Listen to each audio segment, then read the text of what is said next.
നമസ്കാരം സുഹൃത്തുക്കളെ, tarot love energies എന്ന നമ്മുടെ ചാനലിന്റെ പുതിയൊരു അധ്യായത്തിലേക്ക് എല്ലാവർക്കും സ്വാഗതം. ഇന്നത്തെ തലക്കെട്ട്, ഈ പേഴ്സൺ യഥാർത്ഥത്തിൽ നിങ്ങളെ സ്നേഹിച്ചിരുന്നോ എന്നുള്ളതാണ് നമ്മൾ ഇന്ന് നോക്കാനായി പോകുന്നത്. രണ്ട് കാർഡ്സ് ആണ് എടുത്തു വെച്ചിട്ടുള്ളത്.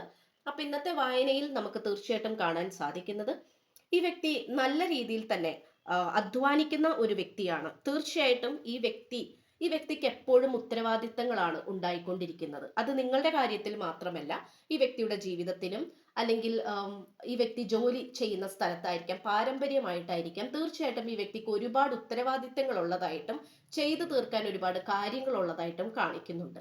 അപ്പൊ അതുകൊണ്ട് തന്നെ നിങ്ങളായിട്ടുള്ള ഈ ഒരു പ്രണയബന്ധം അല്ലെങ്കിൽ ദാമ്പത്യ ജീവിതം എന്ന് പറയുന്നത്, അതിലേക്ക് ഈ വ്യക്തിക്ക് പരിപൂർണമായിട്ടും നിങ്ങളിലേക്ക് മാത്രമായിട്ട് വരാൻ ഈ വ്യക്തിയെ കൊണ്ട് സാധിക്കുന്നില്ല എന്നുള്ളതാണ്. അപ്പോൾ അതുകൊണ്ട് തന്നെ അതൊരു പ്രത്യേക ബുദ്ധിമുട്ട് തന്നെയാണ്. പക്ഷെ തീർച്ചയായിട്ടും ഈ വ്യക്തിക്ക് നിങ്ങളോട് യഥാർത്ഥത്തിൽ സ്നേഹമുണ്ട് എന്നാണ് കാണിക്കുന്നത്.